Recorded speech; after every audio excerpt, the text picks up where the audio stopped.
নিজেদের সংস্কৃতি এবং বিশেষ করে নিজেদের যে এই অনুষ্ঠান মালা যে রজনী করি মামা মাই সমার ঘর পাই যাবে পেচারতলার সোশিয়াল অ্যাক্টিভিস্ট সক্রিয় দেবাশিস দাস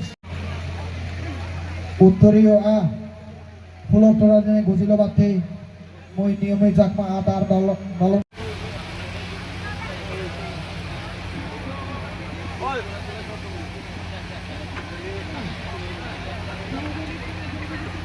আমাদের সামনে উপস্থিত এই নববর্ষে ভগবান বুদ্ধের কাছে প্রার্থনা করছি, ধন্যবাদ এবং শুভেচ্ছা জানাচ্ছি। আমি ভগবান বুদ্ধের কাছে প্রার্থনা করছি পূর্ণভূমিতে আনন্দের জয়গান হোক।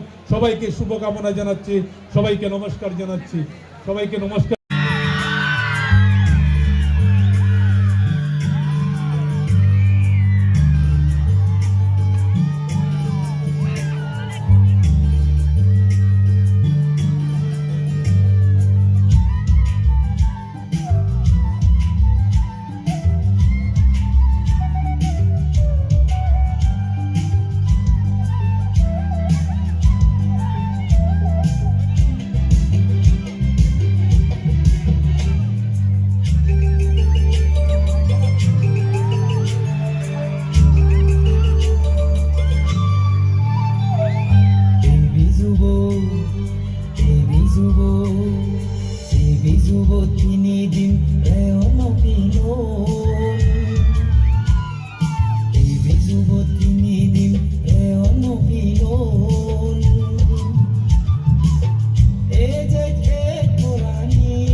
নমস্কার সবাইকে, যারা এই আপনার চ্যানেলকে সবাইকে নমস্কার। আজকে আমাদের দ্বিতীয়বারের বিজু সড়ক আমরা পালন করতে যাচ্ছি এবং আমরা জাতি জনজাতি এটা মিলনস্থল, এই মিলনস্থলে যাতে সবাই শান্তি শৃঙ্খলা বজায় রেখে যাতে এই উৎসবটা পালন করে।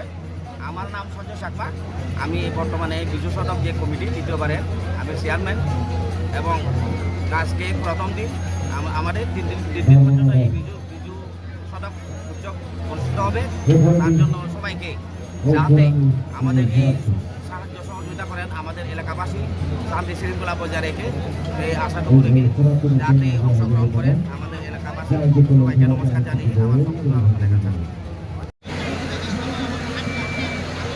আজকে আমাদের এই যে আয়োজন বিজু সদক তার শুভারম্ভ যে অনুষ্ঠান,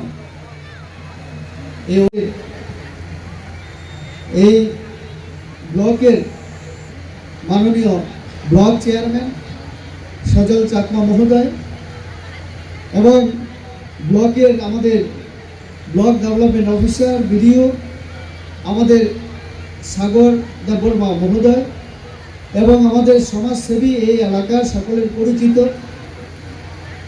আমাদের দেবাশিস দাস মহোদয় এবং আমার সামনে এই এলাকার এবং ত্রিপুরা রাজ্যের চাকমা সমাজের যারা এখানে উপস্থিত আছেন, শিল্পী, সাহিত্যিক, বুদ্ধিজীবী, যুবক যুবতী থেকে শুরু করে সবাইকে এবং উপস্থিত এখানে যারা সরকারি বিভিন্ন আমাদের আমরা ভারতীয়, আমরা সবাই ভাবি আমরা ভারত ভাইয়ের সন্তান। এই জিনিসটাকে তুলে ধরব, তার জন্য 200 শহরকে বাছাই করা হয়েছে G20 অনুষ্ঠান করার জন্য। যেদিন বলল যে ত্রিপুরা রাজ্যের আগরতলায় এটা হবে, আমাদেরকে বলল যে মুখ্যমন্ত্রী সহ ওই রাজ্যের সমস্ত যারা জনপ্রতিনিধি, সমস্ত জাতি ধর্ম এবং রাজনৈতিক দলের লোক সব কিছু বলে শুধু ত্রিপুরাকে তুলে ধরার চেষ্টা করে। এবং সেখানে আপনারা দেখেছেন চাকমা সম্প্রদায়ের আর্টিস্টরা, যারা শিল্পীরা, তারাও অংশগ্রহণ করেছে। আমি দিল্লিতে ছিলাম, কিন্তু সব A to Z খবর আমিও দেখেছি, লাইভ দেখেছি, আমার পেজ থেকে অনেকটা লাইভ করা হয়েছে। তো এই যে আমাদের ভারতবর্ষের যে সংস্কৃতি, এই যে বৈচিত্র্যময় আমাদের সংস্কৃতি, এই সংস্কৃতি পৃথিবীতে কোথাও নেই। এমন একটা সমৃদ্ধশালী দেশ আমরা। তো কাজে এই যে আমাদের মধ্যে সঞ্জয় দা আরেকটা কথা বলেছেন যে এই উৎসব আমাদের মধ্যে একে অপরকে এক জায়গায় মিলন মেলায় পরিণত করে, এক মঞ্চে আসার সুযোগ দেয়। তো কাজে এই যে মেলার মাধ্যমে শুধু চাকমা সম্প্রদায়ের বিজু উৎসব না, এই উৎসব এই এলাকার শান্তি বজায় রাখার ক্ষেত্রে, বিভিন্ন সম্প্রদায়ের মানুষের মধ্যে একতা আনার ক্ষেত্রে, আমরা যে রাজনীতি করি সেটাকে ভুলে গিয়ে অন্তত এই 3-4 দিন আমরা সমাজের সদস্য হিসেবে একে অপরের পাশে দাঁড়াতে পারি। আমি দেখেছি আমাদের বয়স্কদেরকে, বিশেষ করে ত্রিপুরা সম্প্রদায়, এই বুসু যে কয়েকটা দিনে যারা অসহায়, যারা গরিব, তাদের পরিবারেও যারা পিঠা খেতে পারে, দুবেলা খেতে পারে। এবং অবশ্যই আমরা নর্থ ইস্টের যারা জনজাতিরা আমরা একটু মাছ মাংস খেতে আমরা পছন্দ করি, যাতে এই দিনগুলিতে কোনো গরিব পরিবারেও অভাব না হয়, তার জন্য লক্ষ্য রাখা হয়। আসলে আমি রাজনীতির কথা বলবো না, আমাদের অনিল চাকমা মহোদয় এক সময় যে রাজনীতি করতেন, যে দলের সাম্যবাদের কথা বলে, আসলে সাম্যবাদ আমাদের সমাজে আছে। কার্ল মার্ক্সের জন্মের আগে জনজাতি সমাজে সাম্যবাদ আছে। আপনি হয়তো মানেন কিনা জানি না, আমি দেখেছি কার্ল মার্ক্সের জন্মের আগে থেকে এই যে জনজাতি সমাজে সাম্যবাদ আছে। কিভাবে? আমাদের ত্রিপুরী সমাজে আমরা দেখেছি একটা হরিণ শিকার করে যদি পায়, আপনারাও করেন চাকমা সমাজে, ওই হরিণের মাংস পুরো গ্রামের মধ্যে ভাগ করে দেওয়া হয়। কেন? কারণ কেউ যাতে বঞ্চিত না থাকে।